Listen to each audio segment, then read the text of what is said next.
নমস্কার সবাইকে। আজকে বানিয়েছিলাম ভেন্ডি দো পেঁয়াজা। ভেন্ডি দো পেঁয়াজা বানানোর জন্য প্রথমে আমি কয়েকটা ভেন্ডিকে ভালোভাবে কেটে নিয়ে তারপরে কড়াইতে সর্ষের তেল দিয়ে নুন হলুদ দিয়ে ভালো করে লাল করে ভেজে তুলে রেখেছি।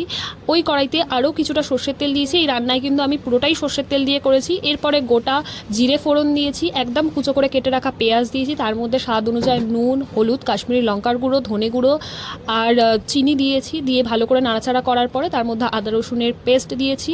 কিছু টমেটো আমি কুচি করে কেটে রেখেছিলাম, সেই টমেটো কুচি দিয়েছি। টমেটোটা একটু সফট যখন হয়ে আসবে তখন আমি এতে দিয়েছি গোটা বড় করে কেটে রাখা পেঁয়াজ।